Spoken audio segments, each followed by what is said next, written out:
안녕하세요. 저는 곁에 든든한 가족이 잔뜩 있는 40대 여자입니다. 좋은 가족을 만나는 건 천운이 따라야 하는 일이라더군요. 그런 천운을 잘 만난 전 세상에 아주 감사해하며 살고 있어요. 하지만 그런 제게 딱 하나 배우자 운은 엉망이었답니다. 남편은 분명 처음 저와 결혼했을 때만 해도 참 착하고 좋은 사람이었는데 어느 순간부터 변해가더군요. 그리곤 결국 제게 엄청난 실망과 상처를 안겨주었고요. 이곳엔 이혼의 아픔에 대해 털어놓는 분들이 많으시던데 저도 그분들처럼 후련하게 그때 이야기를 해보고 싶네요. 지금은 서울의 구청 공무원으로 일하고 있지만 전 원래 지방광역시에서 나고 자랐습니다. 아빠는 영업 일을 하셨고 엄마는 닭백숙 가게라며 저와 두 오빠를 키워주셨죠.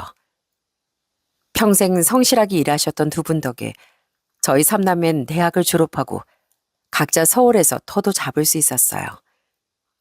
아빤 제가 25살 때 그만 대장암 3기 판정을 받으셨어요. 아빤 평생 영업일로 인한 스트레스가 심하셨는데 그게 아마 그런 큰 병의 원인이 된 게 아닐까 싶더라고요. 그때가 제가 막 공무원 시험에 합격했던 해였죠. 아빤 서울의 유명한 병원에서 수술받고 6개월간의 항암도 받으셨는데 그렇게 아빠가 서서히 건강을 회복해가는 동안 부모님은 평생 살아온 집을 떠나 경상도 지방의 산 중턱으로 이사를 하셨어요. 건강에 공기 좋은 곳에서 쉬는 게 최고야. 네 아빠 암이 제발이라도 돼봐라. 아휴, 난 못 산다, 못 살아. 이참에 나도 공기 좋고 물 좋은 곳에서 아주 여유롭게 살고 싶구나. 엄만 아빠의 건강을 위해 공기 좋은 곳으로의 이사를 결심하신 겁니다. 부모님은 그렇게 산으로 이사한 뒤 산장을 운영하기 시작하셨어요. 엄만 닭백숙을 팔던 실력을 살려 산장에서 백숙이나 닭도리탕, 산채 비빔밥 등을 파셨고 아빠도 엄마의 가게 운영을 도우며 유양하셨죠.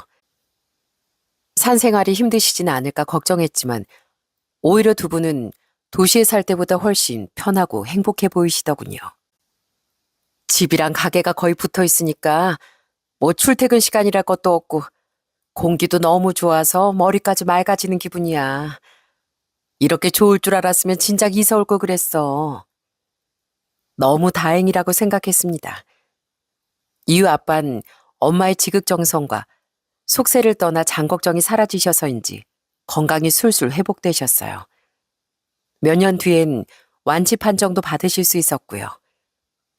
아빠가 완치 판정을 기다리는 동안 큰오빠, 작은오빠는 모두 결혼했습니다. 무슨 복인지 두 새언니 모두 정말 착하고 좋은 사람이었어요. 새언니들은 같은 서울에 살던 절 잘 챙겨주었고 전 그런 새언니들과 친자매처럼 친하게 지냈어요. 점점 다들 사는 게 바빠지고 새언니들은 애도 키워야 했기에 자주 만나지 못했지만 그래도 만나면 처음부터 가족이었던 것처럼 편하더라고요. 아빠가 완치 판정을 받은 지 3년 뒤 작은 새언니가 제게 소개팅을 주선해줬습니다. 새언니의 고향 친구라는데 사람이 정말 착하고 괜찮다고 하더라고요. 동창 모임할 때마다 꾸준히 봐온 친구인데 제가 어릴 때 걔네 부모님도 몇 번 뵀었거든요. 친구들하고 걔네 집 놀러 가서요. 부모님도 정말 좋은 분들이고 정호 걔 자체가 되게 착했어요. 성실하고 능력도 좋아요. 지금 서울에서 보험사 영업팀장으로 일하고 있는데 부지점장 다는 것도 멀지 않은 것 같다고 하더라고요. 작은 새언니는 제주도 사람이었습니다. 새언니는 제주도에서 초등학교를 함께 나온 동창 친구를 제게 소개시켜주고 싶다고 하더라고요. 그렇게 나간 소개팅 자리에서 만난 사람이 바로 제 남편이었답니다. 남편은 대화도 잘 이끌어 나가고 배려도 넘치는 사람이었죠. 서로 마음이 통한 우린 얼마 뒤 연애를 시작했습니다. 남편은 연애한 지 1년 뒤 부지점장으로 승진했어요. 그리고 남편은 승진 기념 식사 자리에서 제게 청혼을 하더라고요. 내가 완벽한 사람은 아니지만 그래도 소영이 널 좋아하는 마음 하나는 누구에게도 지지 않을 자신 있어. 나 보다시피 소영이 너랑 나중에 생길 우리 아이 먹여 살릴 능력도 충분해. 그러니까 나 믿고 네 인생 나한테 맡겨줄래? 내가 정말 잘해줄게. 그렇게 우린 결혼을 약속하고 양가 인사도 드렸습니다. 우린 작은 새언니에게 고마운 마음에 따로 좋은 선물도 사드렸죠. 남편을 마음에 들어 하셨던 저희 부모님 또한 새언니에게 정말 고마워하셨어요. 그렇게 결혼한 뒤 남편과 전 연년생 아들과 딸도 하나씩 낳으며 행복하게 살았습니다. 남편은 가정에 정말 충실한 가장이었어요. 여보, 나 왔어. 어서 와. 오늘도 고생 많았어. 근데 그건 뭐야? 아, 오늘 점심에 직원들이랑 같이 카페 갔었는데 거기 도넛이 굉장히 맛있더라고. 그래서 당신 것 좀 사왔어. 애들은 아직 어려서 이런 거 먹으면 안 되니까 당신 많이 많이 먹으라고 잔뜩 사왔지. 남편은 회식이 있을 때가 아니면 거의 매일같이 퇴근하자마자 집으로 바로 달려오곤 했습니다. 물론 가끔 친구들을 만날 때도 있었지만 거의 회사와 집밖에 모른다고 해도 과언이 아닐 정도로 가정적이었죠. 어딜 가나 저와 아이들 생각부터 해주고 무슨 기념일이면 꼭 손에 제 선물이나 꽃다발을 들고 오곤 했고요. 한편 제가 결혼한 후 작은 새언니와 남편은 절대 서로 반말을 하지 않더라고요. 고모부, 우리 아가씨한테 항상 잘해주고 있죠? 고모부가 잘못하면 제 체면까지 말이 아니게 되니까 앞으로도 우리 아가씨 좀 잘 부탁드립니다. 아이, 당연한 말씀을요, 아주머님. 저한텐 저희 집사람이 하늘이고 목숨인데요. 신기하네. 두 사람 평생 친구로 살았는데 서로 그렇게 존댓말이 잘 나오니? 많이 노력했죠. 이제 가족인데 예의는 지켜야 할 것 같아서요. 장모님, 가끔 동창에서 만날 때도 이젠 서로 조심하려고 해요. 원래 가까운 사이일수록 조심하고 예의를 지켜야 된다고 하잖아요.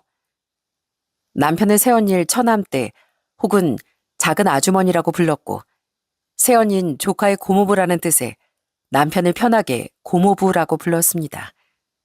큰 새언니처럼요. 부모님은 새언니도 남편도 선도 지킬 줄 알고 경우도 있는 사람들이라며 많이 예뻐하셨죠. 그런 이유가 없이도 저희 부모님은 남편을 참 좋아하셨습니다. 좀 무뚝뚝했던 오빠들에 비해 남편은 두 분께 많이 살가웠거든요. 부모님은 애정의 의미로 종종 남편을 우리 막내 아들이라고 부르기도 하셨죠. 아유, 우리 막내 아들 아주 잘 먹네, 잘 먹어. 한 그릇 더 줄까? 네, 장모님. 저희 집사람하고 어머니께 미안하지만 전 세상에서 장모님이 해주신 음식이 제일 맛있는 것 같아요. 저 밥이랑 닭도리탕도 한 그릇만 더 주세요. 엄마의 음식을 좋아하던 남편은 친정에만 가면 밥을 두 그릇씩 뚝딱뚝딱 비웠는데요. 그래서 엄만 남편이 갈 때마다 아주 진수성찬을 차려주셨답니다. 손맛의 자부심을 가지고 있는 엄마에게 밥을 잘 먹던 남편은 너무 예뻐 보였던 거죠. 아빤 기분이 좋아 보이는 엄마를 보며 덩달아 껄껄 웃곤 하셨고요. 그렇게 남편이 친정 식구들과 잘 지냈듯 저 또한 시부모님과의 사이가 참 좋았습니다. 시부모님은 제주도에서 편의점을 운영하셨는데 정말 성실한 분들이었어요. 두 분은 과거 힘들게 사셨던 기억 때문에 인건비를 조금이라도 아끼려 휴일도 없이 편의점을 지키셨는데요. 전 그런 두 분을 위해 시댁에 갈 때면 일부러 휴가를 내서라도 일정을 길게 잡을 때가 많았습니다. 제가 대신 편의점을 봐드리며 두 분을 쉬게 해드리고 싶었거든요. 어머님, 아버님, 저 육아 탈출하고 싶어서 맨날 여기 올 날만 기다리잖아요. 오늘도 저희 애들 좀 잘 부탁드려요. 대신 제가 두 분 편의점 봐드릴게요. 매번 죄송하지만 부탁 좀 드릴게요. 전 남편 없이도 시간 내어 시댁에 가 애들을 두 분께 맡긴 뒤 편의점을 봐드리러 나갔습니다. 말이야 육아 탈출이라고 하긴 했지만 실은 돌아가며 쉼없이 외롭게 편의점을 지켜야 했던 시부모님이 안쓰러 손주들 재롱 보며 쉬게 해드리고 싶었던 거예요. 남편과 함께 갈 때면 남편이 두 분 편의점을 봐드리는 동안 전 두 분을 모시고 아이들과 함께 바람을 쐬러 다녀오기도 했고요. 나중에 두 분이 마음을 내려놓고 아르바이트생을 더 고용하며 편의점을 대신 봐드릴 일이 거의 없어지긴 했지만 그때 그 일을 시부모님은 두고두고 고마워하시더라고요. 우리 세상은 항상 편의점이랑 집뿐이었는데 애미 니 덕에 손주들이랑 시간도 많이 보내고 쉬기도 아주 잘 쉬었다. 네가 우리한테 손주들 떠넘기는 거라고 했지만 우리가 네 마음을 왜 몰랐겠니. 그런 너한테 우리가 얼마나 고마웠는지 몰라. 두 분은 이렇게 제 마음을 알아주셨던 겁니다. 또 전 직장 생활을 하며 수원에 혼자 살던 시누이도 잘 챙겨줬어요. 시누인 저보다 4살이나 어렸는데 새언니들이 절 챙겨줬던 것처럼 저도 시누이에게 좋은 언니가 되어주고 싶었거든요. 아휴, 아가씨, 어머님 아버님 닮아서 알뜰한 건 좋지만 가끔은 아가씨 자신한테 돈도 쓰면서 살아요. 맨날 집에 와서 볼 때마다 라면에 통조림에 냉장고 텅텅 비어 있잖아요. 배만 안 고프면 되죠 뭐. 혼자 사니까 챙겨 먹는 것도 귀찮고요. 아유, 그렇게 살다간 훅 가는 거 순식간이에요. 자, 이건 야채 달걀말이고 이건 진미채 볶음. 또 이건 콩자반이고 이건 불고기 재워놓은 거예요. 이건 냉동해 둘 테니까 한 번씩 해동해서 먹고 여기 나물 반찬은 최대한 빨리 먹고요. 귀찮다고 안 먹지 말고 다 먹어야 돼요. 시누인 시부모님을 닮아 짠순이였는데요. 내향적이라 집순이까지 해서 밖에 나가 마시는 걸 잘 사 먹지도 않고 그냥 집에서 식사도 대충 때우는 편이었어요. 식비에 돈을 많이 쓰면 남는 게 없다면서요. 그런 시누이가 안쓰러워 전 반찬도 많이 해다 주고 가끔 시누이를 데리고 외식을 시켜주기도 했어요. 시누인 비록 짠순이일지라도 도리는 아는 사람이었기에 제게 고맙다며 나름대로 답례라고 싶어 했었죠. 그런 사람이었기에 저도 더더욱 호의를 베풀고 싶었던 거예요. 이렇게 며느리 역할을 잘하려 노력했기에 시부모님은 제가 시댁에 갈 때마다 버선발로 나와 반겨주셨습니다. 그렇게 행복 속에 살다 결혼한 지 6년 뒤 저희 집엔 경사가 생겼어요. 남편이 예상보다 일찍 지점장을 달았던 거죠. 동료 직원들의 신뢰도 두터웠고 성과도 잘 냈기에 빠른 승진을 할 수 있었다고 하더라고요. 축하해 우리 사위. 지점장이나 되는 사람이 아무거나 입고 다니면 쓰겠어? 이 장인이 제대로 된 정장 좀 맞춰주겠네. 친정 부모님은 축하 선물로 남편에게 무려 200만 원이 넘는 맞춤 정장을 2벌이나 뽑아주셨어요. 질 좋은 수제 구두 2켤레도 함께요. 오빠들도 축하 기념 식사를 거하게 사주었고요. 그리고 그 당시 우린 더 넓고 좋은 아파트로 이사도 했습니다. 당신 승진하고 이사도 하고 완전 격경사다, 그지? 그러게, 앞으로도 쭉 이렇게 좋은 날만 가득했으면 좋겠다. 아, 맞다 여보. 혹시 이번에 우리 회사 직원들 불러서 집들이 한번 하면 안 될까? 내가 지점장 된 건 직원들 덕도 큰데 답례로 식사 대접이라도 하고 싶어서 겸사겸사 집들이도 하면 좋을 것 같고. 그래? 알겠어. 내가 그럼 신경 써서 준비할게. 그때 우린 양가 가족뿐 아니라 남편의 회사 직원들도 초대해 집들이를 했습니다. 남편이 지점장이 된 데는 직원들의 응원과 신뢰도 한몫한 걸 알았기에 전 직원들을 정성을 다해 대접을 했어요. 좋은 술도 많이 사서 말이죠. 앞으로도 저희 남편 잘 부탁드려요. 많이 드세요. 감사해요, 사모님. 근데 사모님 요리 솜씨 정말 장난 아니시다. 이래서 지점장님이 매번 퇴근하자마자 집으로 달려가곤 하셨나 봐요. 아유, 우리 장모님 요리 솜씨가 뛰어나시거든. 모전 여전이지. 전 직원들에게 남편을 부탁하고 남편은 직원들에게 제 칭찬을 해주며 참 화기애애한 시간을 보냈습니다. 그렇게 그때까지만 해도 여전히 저희 집엔 행복이 가득했어요. 그런데 남편은 지점장이 되고 얼마 안 되어서부터 조금씩 변하기 시작하더군요. 우선 회식 때가 아니면 바로 집으로 달려오던 남편이 언제부턴가 자꾸 퇴근이 늦어지기 시작하더라고요. 그와 동시에 술자리까지 잦아졌고요. 여보, 요즘 왜 이렇게 술자리가 잦아? 애들이 아빠 언제 들어오냐고 엄청 징징댔어. 요즘 아빠 얼굴 까먹겠다면서. 아니, 사회생활 하다 보면 늦을 수도 있는 거지. 사람 부담스럽게 그런 말을 왜 해? 지점장 월급을 꽁으로 주는 줄 알아? 직원들도 전보다 더 자주 챙겨야 되지. 영업도 더 활발하게 해야 되지. 부담이 장난이 아니란 말이야. 아내가 돼서 그걸 응원해줘야지. 왜 바가지 긁으려고 해? 안 그래도 힘들어 죽겠는데. 뭐? 아니, 난 안 그러던 사람이 갑자기 그러니까 그렇게 말한 거지. 좋게 설명해주면 될 걸 왜 사람 무안을 줘? 진즉 그렇게 말해줬으면 나도 이해했지. 뭐 바가지 긁는 것처럼 들렸다면 미안하지만 당신도 말을 좀 좋게 해줬으면 좋겠어. 남편은 왜 자꾸 술을 마시고 들어오냐, 왜 늦냐고 물어도 귀찮다는 듯 피하기만 하더라고요. 그러다 서운해진 제가 아예 붙잡고 이유를 물으니 제게 저렇게 짜증을 내는 거 있죠? 평소와 너무나 다른 모습에 정말 상처받았죠.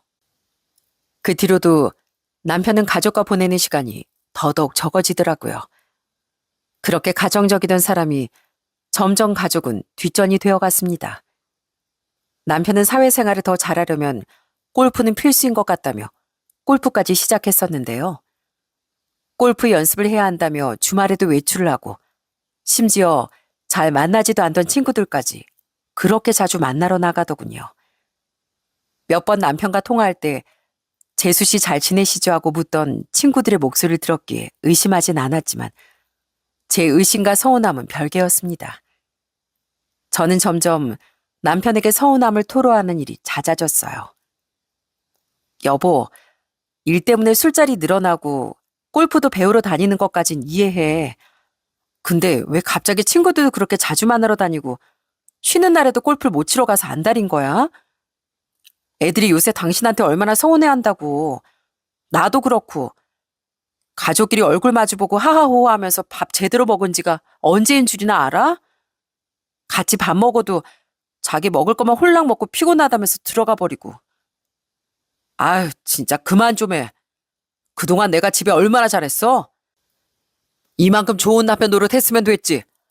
언제나 한결같은 사람이 어딨어. 이만큼 집에 잘했으면 나도 이제 내 인생에 더 집중하면서 좀 살자. 이젠 돈도 벌 만큼 버는데 그 돈으로 친구들도 편하게 만나고 골프 치면서 여가 시간도 좀 보내고 싶다고. 제발 그 바가지 좀 그만 긁어. 뭐? 당신 인생? 그럼 내 인생은?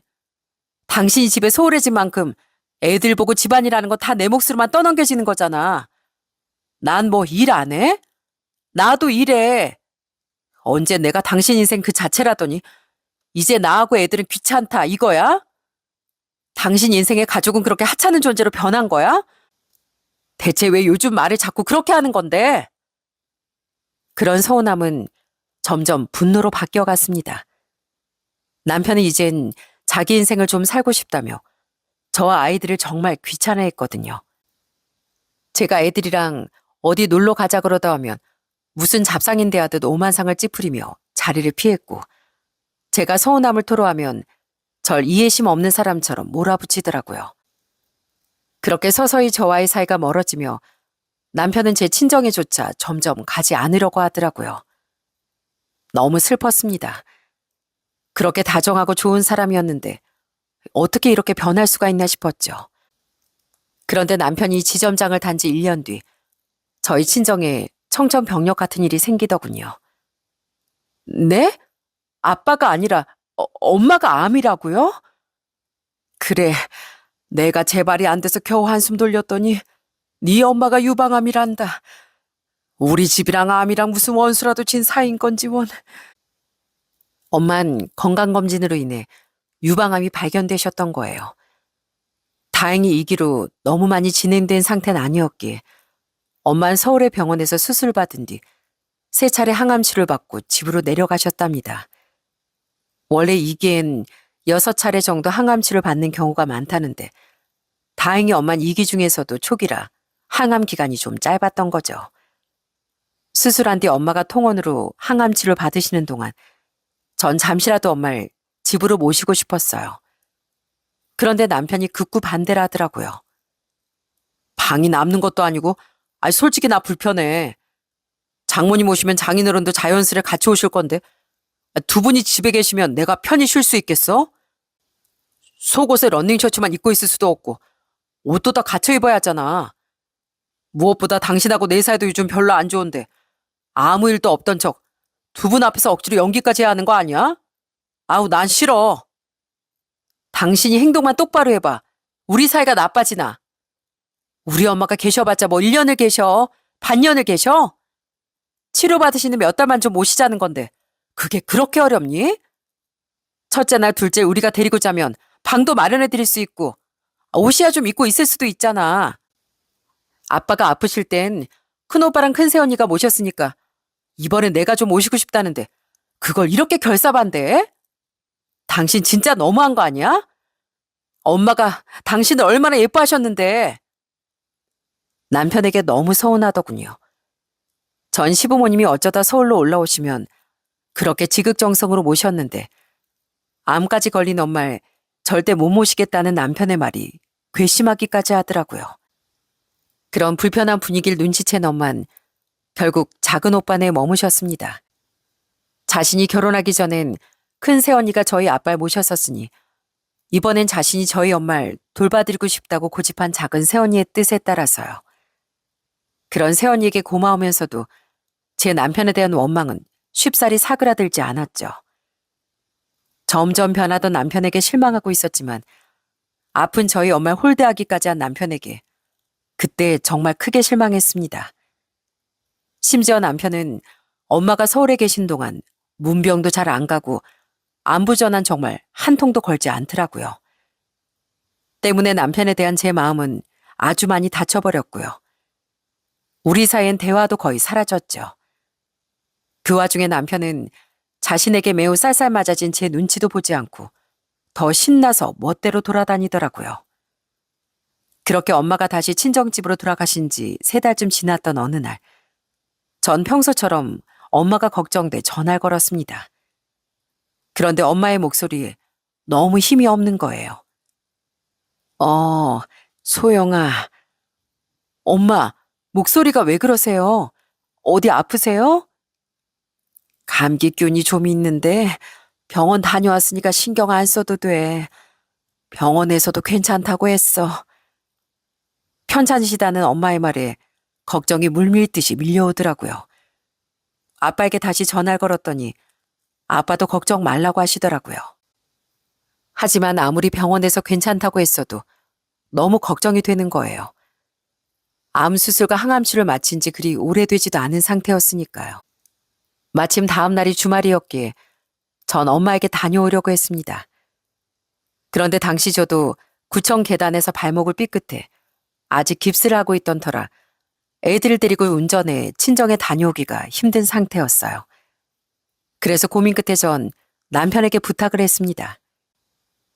미안한데 주말에 일 없으면 나랑 엄마한테 좀 다녀와 줬으면 좋겠어. 엄마가 몸이 좀 안 좋으시대. 항암 끝난 지 몇 달 되지도 않아서 아무래도 너무 걱정돼서 말이야. 근데 보다시피 내 발이 이렇잖아. 당신 우리 부모님 얼굴 본 지도 오래됐으니까 겸사겸사 애들 데리고 같이 좀 다녀오자. 어?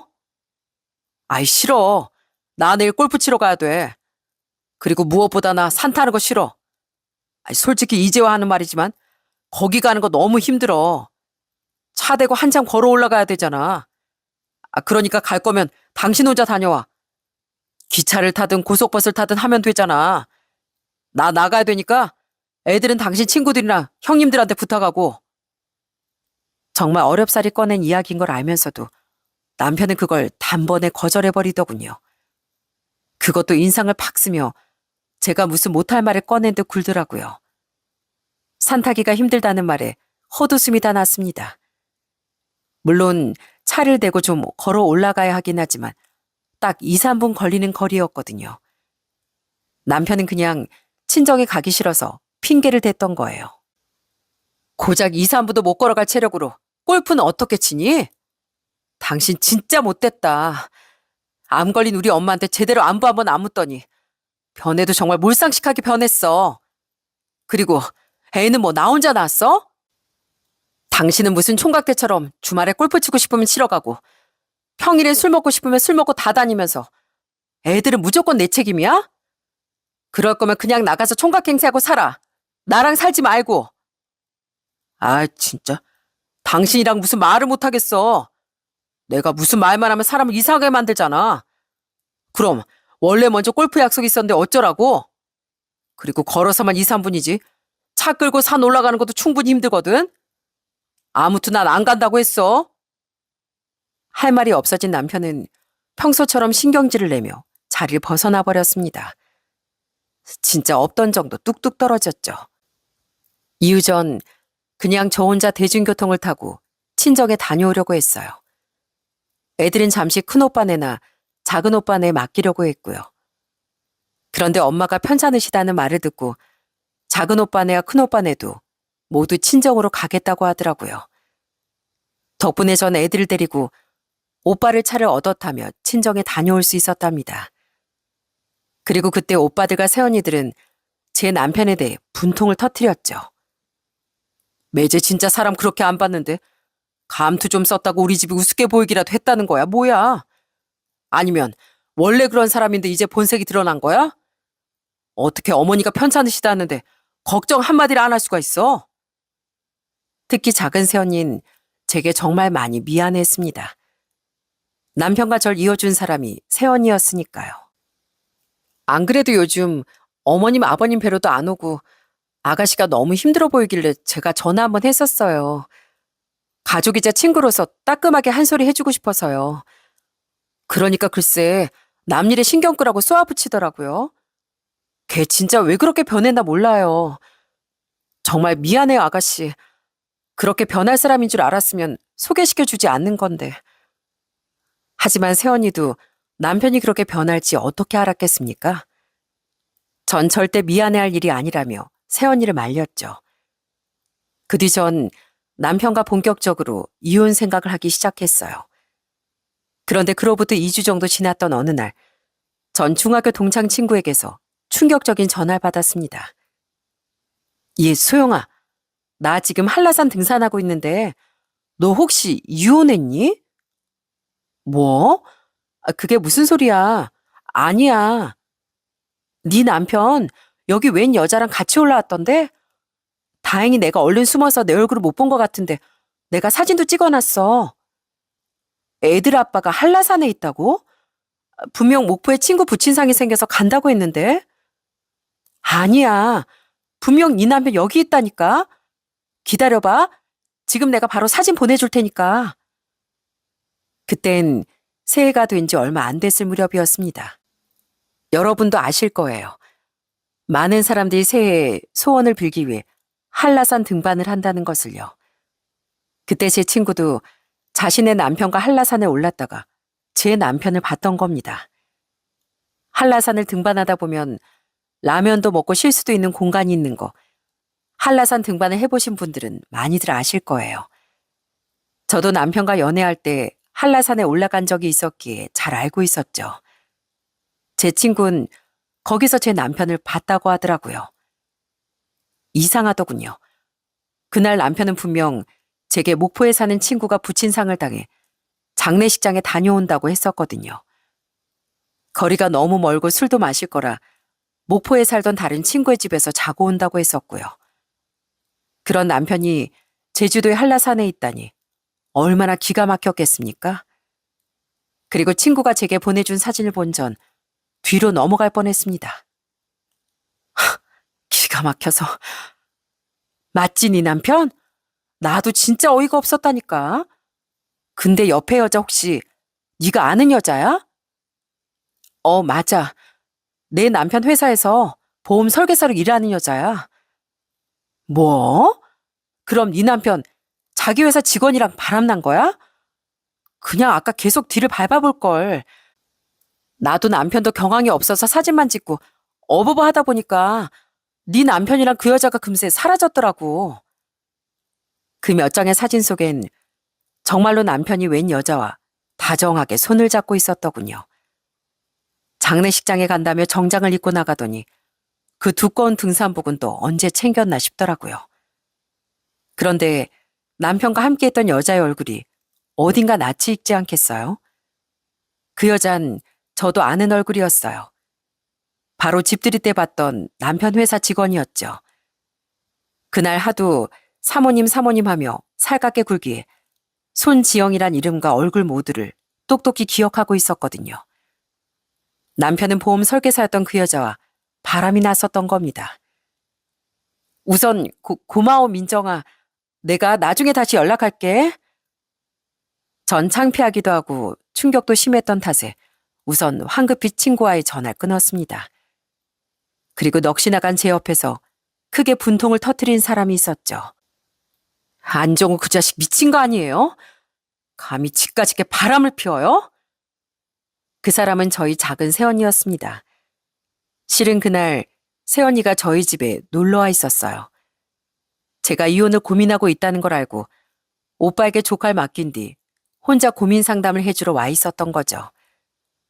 새언니는 제 휴대폰 속 남편의 모습을 보며 부들부들 떨더라고요. 그리곤 자기만 믿으라며 갑자기 자신의 친구들에게 전화를 돌리더라고요. 너 지금 어디야? 잘 됐다. 거기 한라산 쪽에서 안 멀지? 내가 나중에 꼭 보답할 테니까 너 나 좀 도와줄 수 있어? 한라산 쪽으로 좀 가줄래? 안정호라고 내 초등학교 동창 좀 찾아내줘. 아, 너도 걔 누군지 알아? 잘 됐네. 그래도 혹시 모르니까 내가 걔 사진 바로 보내줄게. 옷도 사진하고 똑같이 입고 있어. 사정은 나중에 말해줄게. 급해서 그래. 새언니는 아직 제주도에 살고 있는 자신의 친구들에게 쫙 전화를 돌려 아직 한라산 어디엔가 있을 남편의 뒤를 밟아달라는 부탁을 했던 겁니다. 바람 증거를 제대로 잡겠다면서요. 아가씨, 기왕 이혼할 마음 먹은 거 확실하게 증거 잡아서 탈탈 털어버려요. 그래도 한라산 쪽에서 멀지 않은 곳에 있는 친구들이 좀 있다니까 분명 도와줄 수 있을 거예요. 추진력이 엄청났던 새언니의 친구들은 정말 한라산 근처에 잠복해 있다가 몇 명이 남편과 상간녀를 발견했다고 하더군요. 고맙게도 그들 중엔 제 남편과도 친구인 새언니의 초등학교 동창생들도 2명 있었죠. 그 뒤 전 새언니의 친구들 덕에 남편이 그 여자와 다정하게 식사를 하는 사진, 스킨십을 하는 사진, 심지어 숙박업소에 들어가는 사진까지 모두 얻어낼 수 있었어요. 그렇게 남편의 바람 증거들을 모으고 나니 그제야 눈물이 터지더라고요. 아무리 이혼 생각까지 할 정도로 그 인간한테 실망했었다지만 바람까지 피웠을 줄은 정말 몰랐어요. 저요. 제가 이런 인간인 줄도 모르고 여태까지 살았다는 게 억울해서 자꾸 눈물이 나요. 울지 마요, 아가씨. 그딴 인간 때문에 울긴 왜 울어요. 내가 미안해요.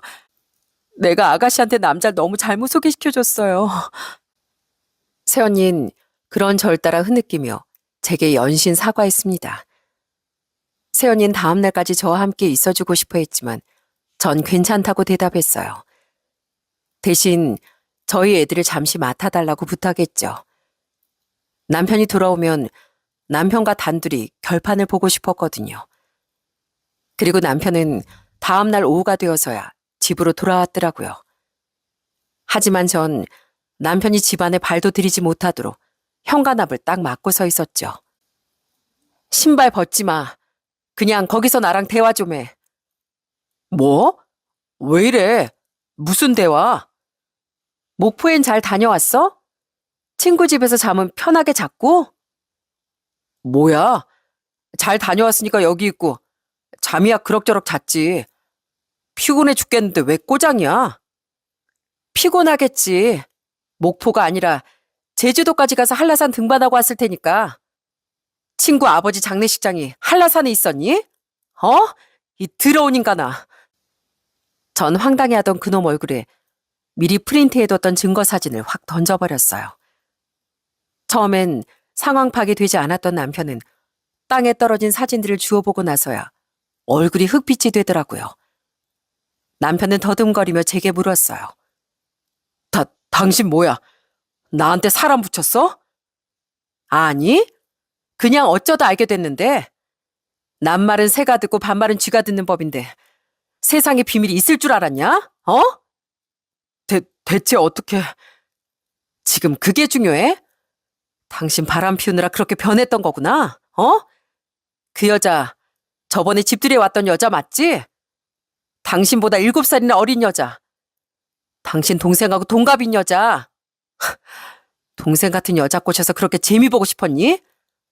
그럼 당신 집들이에 있을 때도 그 여자랑 이미 그렇고 그런 사이였던 거야? 바람 피우는 여자 집에 불러들여서 나한테 음식 대접하게 한 거냐고. 전 그런 그놈에게 악에 받쳐 쏘아붙였습니다. 남편은 당황한 나머지 말을 더듬으며 변명을 하더라고요. 아니야. 그땐 정말 아무 사이 아니었어. 아직 만난 지 8개월 정도밖에 안 됐단 말이야. 진짜야. 아, 8개월 정도밖에 안 되셨어요? 왜? 그 여자가 당신이 지점장 되니까 달라 보였대? 아니면 지점장 되니까 세상이 다 당신 마음대로 될 것 같아서 당신이 먼저 아래 직원 꼬셨던 거야? 그 여자 가정도 있다며. 가정 있는 남녀가 더럽히게 뭐 하는 짓이냐고? 내가 너희 둘 다 이 사회에서 아예 매장시켜버릴 거야. 남편은 술도 골프도 모두 그 여자와 함께 즐기고 다녔던 겁니다. 물론 정말 회식했을 때도 있었고 친구들을 만나거나 사회생활로 골프를 친 적도 있었겠죠. 하지만 제게 거짓말을 하고 상간녀를 만나왔다는 것 또한 사실이었던 거예요. 제가 소리를 지르며 분노하자 남편은 쩔쩔매며 싹싹 빌기 시작하더라고요. 여보, 미안해. 내가 잘못했어. 나 진심으로 그 여자 좋아한 거 아니야. 그냥 잠깐 지나가던 바람이었던 거야. 내가 정말 잘못했어. 어? 나 2번 다시는 안 그럴게. 왜? 내가 매장시켜준다니까 겁나니? 그러게 애초에 이런 짓을 하지 말았어야지. 난 괜히 내 손 아프게 당신한테 손찌검 같은 거 안 할 거야. 대신 아주 비참한 꼴 당하게 해줄 거야. 나랑 우리 애들이 지내는 집에 더러우니까 당신은 발도 들일 생각하지 마. 나가. 당장 나가. 남편은 사회적으로 매장시켜버릴 거라는 제 말에 겁을 먹었던 겁니다. 하지만 전 요만큼도 마음이 약해지지 않았어요. 저는 남편을 쫓아내기 위해 나가라고 소리를 질러댔죠. 여보, 제발 나더러 대체 어딜 가라고. 아가씨네 집으로라도 가던가 그건 알아서 하고 당장 여기서 나가라고. 당장 여기로 우리 오빠들 부를까? 어디 오빠들 손에 한번 질질 끌려나가 볼래? 오빠들이 당신 보면 그냥 끌어내기만 하겠어? 안 그래도 당신 바람 피웠다는 얘기 듣고 이를 갈고 있는데 어디 여기서 바로 오빠들 불러? 어? 전 남편에게 제 오빠들을 부르겠다며 윽박질렀어요. 오빠들 손에 정말 큰일이라도 날까 무서웠는지 남편은 결국 대충 자신의 짐을 싸서 울먹이며 나갈 수밖에 없었죠. 전 그런 그놈의 뒤통수에 뒤늦게 이혼 서류마저 던져주었습니다. 하지만 전 그놈에게 경고한 대로 이혼하는 것만으로 끝내지 않았어요. 전 우선 수소문 끝에 상가녀가 사는 집을 알아냈습니다. 전 그 집을 알아내자마자 바로 그 집에 찾아갔어요. 그리고는 제게 문을 열어준 상가녀의 남편에게 제가 복수해간 모든 증거들을 건네주었죠. 이게 대체... 그 사진 속 남자가 바로 제 남편이에요. 그쪽 아내가 다니는 보험회사 지점장이요. 그날 제 남편은 장례식에 간다는 핑계로 그쪽 아내랑 한라산을 다녀왔더라고요. 둘이 만난 지 벌써 8개월이나 됐대요. 저 여자가 그쪽한테 무슨 핑계를 댔는지 모르겠지만 그쪽도 늦기 전에 위자료 다 받아내고 이혼하시는 게 애들을 위해서라도 좋을 겁니다. 여보, 저 여자 그냥 미친 사람이야. 나 이 사람, 이 남자 누군지도 몰라. 그 사진 속 여자도 나 아니야. 뒤늦게 현관으로 나왔다 절 발견한 그 여자의 표정은 거의 귀신을 본 사람 같더라고요. 그 여자는 어떻게든 상황을 모면하려 거짓말을 해댔지만 버젓이 증거 사진이 있는데 그게 통했겠습니까? 그 남자는 고맙다며 제게 인사를 꾸벅한 뒤 집 문을 닫았고 안에선 고함 소리가 들려오기 시작하더군요. 그렇게 상간녀의 정체를 폭로한 전 거기서 멈추지 않았죠. 전 직장에 휴가까지 낸 뒤 직접 만든 전단지를 챙겨 그 연놈이 다니는 보험회사 앞에 찾아갔어요. 그리곤 그들의 실체가 적나라하게 담긴 전단지를 사람들에게 나눠줬어요. 제발 이거 한 번만 봐주세요. 저한테 일어난 억울한 일에 대해 읽어주세요. 과연 이런 앞뒤가 다른 사람들이 고객들의 신뢰를 얻을 수 있겠습니까? 회사를 위해서라도 이런 부도덕한 인간들은 뿌리를 뽑아야 합니다. 명예훼손으로 고소당할까봐 그들의 자세한 신상은 적지 못했지만 그들의 정체가 들통난 건 순식간이었어요. 저희 결혼식에 참석하고 집들이에도 초대했던 직원들이 절 알아봤거든요. 어? 지점장님 사모님 아니세요? 오랜만이네요. 이것 좀 받아주시겠어요? 헐, 이거 설마 지점장님이랑 손지영 씨 얘긴가? 와, 지점장님 완전 깨끗한 사람인 줄 알았는데 이렇게 더럽게 노는 사람이었어? 생각해보니까 요즘 손지영 씨 실적이 너무 좋지 않았어? 이거 무슨 특혜라도 받았던 거 아니야? 절 알아본 직원들은 전단지를 읽어본 뒤 바로 그들의 정체를 알아냈던 거예요. 그들은 놀라서 입을 틀어막으며 숙덕거리더라고요. 그렇게 전단지를 뿌린 지 얼마 뒤 남편은 제게 전화를 걸어 난리를 치더군요. 당신 진짜 이렇게까지 해야겠어? 지금 윗선에서 난리 났어. 심지어 내가 지영 씨한테 보험 실적 밀어준 것까지 다 들통나게 생겼다고. 설계사들이 내가 분명 무슨 특혜를 줬을 거라고 난리쳐서 지금 감사까지 들어갈 것 같단 말이야. 지금 지영 씨는 창피해서 출근도 못하고 있고. 들어보니 저로 인해 회사가 아주 발칵 뒤집혔던 모양입니다. 더 대박이었던 건 알고 보니 상간녀의 남편이 경찰이었다고 하더라고요. 상간녀의 남편은 당시 임시로 숙박업소에서 지내고 있던 남편을 찾아가 이렇게 으름장을 놨다고 해요. 내가 경찰이라 차마 니놈 얼굴을 날려버리지 못하지만 나 평생 당신 지켜볼 거야. 살면서 앞으로 바닥에 휴지라도 하나 버려봐. 내가 항상 예의주시하고 있다가 당신 아주 노이로제 걸리게 만들 테니까. 진심인지 아닌지 모르겠지만 상간녀의 남편은 자신의 사회적 위치를 이용해 남편에게 겁까지 줬던 겁니다. 남편은 자기 인생을 꼭 이렇게 꼬이게 만들어야 했냐며 울먹거리더군요.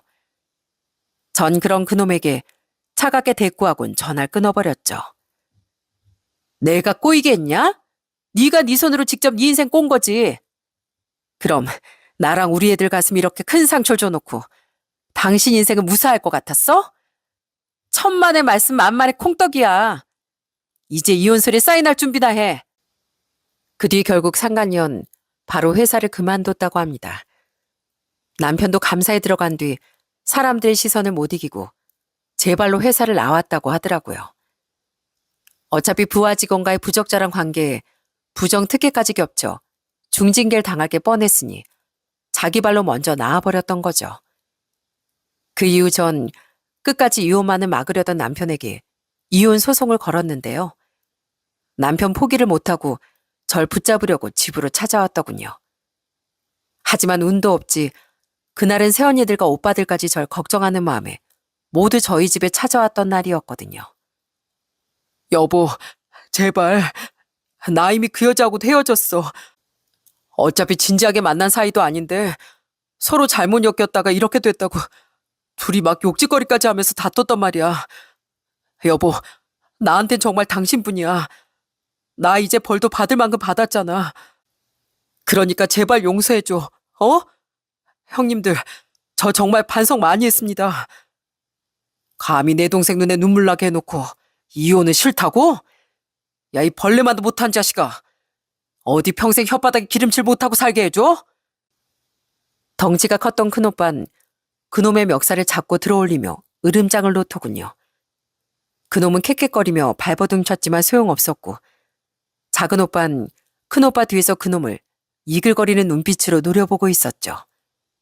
그리고 작은 새언니는 겨우 큰오빠의 소나기에서 풀려난 그놈에게 달려가 냅다 뺨을 후려쳐버리더라고요. 아! 야, 박경아, 너까지 나한테 이럴 거야? 너까지? 너 때문에 내가 친정에서 고개를 못 들고 살아. 알아? 우리 아가씨 좋은 사람이니까 꼭 행복하게 만들어달라고 내가 얼마나 부탁했어? 근데 감히 우리 아가씨를 두고 바람을 피워? 넌 앞으로 제주도에 발도 들일 생각하지 마. 제주도에서 내 눈에 띄면 진짜 끝장날 줄 알아? 그렇게 전 든든한 가족들 덕에 힘 하나 들이지 않고 그놈을 쫓아낼 수 있었답니다. 그리고 뒤늦게 모든 이야기를 들은 시부모님은 제주도에서 서울까지 올라와 제 손을 잡고 눈물로 사과하시더군요. 정호 그놈은 뭘 잘했다고 우리한테 억울하다 하소연을 하더구나. 그래서 빗자루를 아주 혼쭐을 내줬다. 아니 어떻게 그놈이 그럴 수가 있단 말이니. 미안하다 애미야. 너 절대 그놈 받아주지 마로. 제게 전화를 걸어 사과한 건 신우이도 마찬가지였습니다. 그렇게 다른 식구들은 모두 좋은 사람들이었는데 어쩌다 그놈만 그런 금수가 되었을까 싶더라고요. 이후 전 남편과 이혼에 성공했고 아이들은 제가 데려올 수 있었습니다. 남편은 위자료를 포함해 불리한 재산 분할과 더불어 아이들이 성인이 될 때까지 양육비도 제게 지급해야 했죠. 전 상간녀에게서도 위자료를 받아낼 수 있었는데 상간녀 또한 자기 남편에게 이혼당했다고 하더군요. 그리고 두 연놈은 상간녀의 남편에게도 각각 위자료를 줘야 했다고 하더군요. 그렇게 가정을 배신하고 서로의 욕망을 우선시하던 두 연놈은 비참한 최후를 맞이하게 됐습니다. 마지막으로 전 제게 큰 도움을 준 제 친구와 작은 새언니 친구분들께 모두 감사 인사를 전하고 작게나마 마음을 담아 사례도 해드렸어요. 물론 작은 새언니에게도 고마움을 표하려고 했는데 새언니는 자신은 자격이 없다며 끝까지 거절하더라고요. 그렇게 이혼한 뒤 전 다른 동네로 이사해 아이들과 잘 지내고 있습니다. 다행히 저희 엄마는 지금 완전히 건강을 회복하고 완치 판정만 기다리고 있죠. 예전엔 엄마가 아빠를 지극히 간호했다면 이번엔 아빠가 엄마를 지극정성으로 간호해 주신 덕분인 것 같습니다. 제 이혼이 절 걱정하시던 엄마의 건강에 악영향을 끼치진 않았을까 정말 노심초사했는데 정말 다행이었어요. 저의 이사로 전보다 저와 집이 더 가까워진 오빠들과 새언니들은 혼자 두 아이를 키우게 된 절 걱정하며 여전히 절 많이 챙겨주고 있답니다. 특히 작은 새언니는 2년이 지난 지금까지도 제게 너무 미안해하고 있어요. 진짜 자다가도 가끔 그놈 꿈을 꿔요. 너무 열이 받아서요. 정말 미안해요, 아가씨. 나만 아니었어도. 아니에요, 새언니. 정말 전 괜찮다니까요. 누굴 원망하려거든 남자 보는 눈이 없었던 저 스스로 원망하는 게 맞죠. 하지만 전 전혀 작은 새언니를 원망하고 있지 않습니다. 저를 향한 새언니의 마음은 처음부터 끝까지 호의뿐이었다는 걸 알고 있으니까요. 원망은 잘못한 놈에게만 퍼부어야지 제 소중한 가족에게 왜 서운한 마음을 가지겠어요? 전 아주 가끔씩 시부모님과는 연락을 주고받고 있습니다. 끝까지 제게 미안해하셨던 분들이기에 아주 가끔이나마 손주들 얼굴을 보여드리고 지내고 있죠. 두 분은 그래도 아들이라고 차마 전 남편과의 연을 끊지 못했다고 하시더군요. 하지만 그놈을 지나가는 똥개만큼도 못한 취급을 하며 살고 있다고 하시더라고요. 신우인 나의 명절에 자신의 오빠를 봐도 그냥 무시해버린다고 합니다. 그렇게 가족들에게 천덕꾸러기가 된 전 남편은 지금은 작은 회사에서 거의 신입사원 수준의 최저임금을 받으며 일하고 있다고 들었어요. 어쨌든 애들 양육비는 잘 보내고 있으니 그 인간이 어떻게 살고 있든 말든 신경 끄고 있지만요. 당연히 전 남편은 새언니가 퍼뜨린 소문 때문에 동창 모임에도 못 나가고 고향인 제주도에서도 얼굴을 못 들고 다니고 있다고 하더라고요. 모든 건 다 자업자득이었으니 전 그런 전 남편이 하나도 불쌍하지 않았습니다. 죄를 지은 전 남편은 그렇게 초라한 삶을 살고 있어요. 반면 전 지금껏 그랬던 것처럼 앞으로도 그놈 보란 듯 아이들과 행복하게 살아갈 생각입니다. 저를 잘 챙겨주는 오빠들과 새언니들에게 최선을 다해 보답하면서요. 그리고 계속 거절 중이신 부모님을 끝까지 설득해 서울에서 모시고 살기 위해 노력하려고 해요. 이제 두 분 연세도 적지 않으신데 자식으로서 두 분을 부양하고 싶거든요. 이렇게 전 절 사랑해주는 가족들을 챙기고 아이들을 잘 키우며 계속 행복으로 나아가려고 합니다. 이 채널의 사연들을 듣다 보면 제 전 남편처럼 처음에 멀쩡하고 좋은 사람이었어도 서서히 변해간 사람들이 많은 것 같더라고요. 그런 걸 보면 한결같은 선함과 양심을 지키며 사는 것이 참 어려운 일인가 봐요. 선하지 못해도 최소한 기본적인 양심과 도리를 지키며 살아가는 건 남이 아닌 자기 자신을 위하는 일입니다. 항상 모든 일엔 업보라는 게 존재하는 법이니까요. 부디 제 사연과 같은 인과응보에 관한 사례가 많이 공유되어 세상이 한결 올바름으로 나아갔으면 하는 바람입니다. 그럼 전 여기서 이만 제 이야기를 마치겠습니다. 끝까지 함께해 주셔서 진심으로 감사드립니다.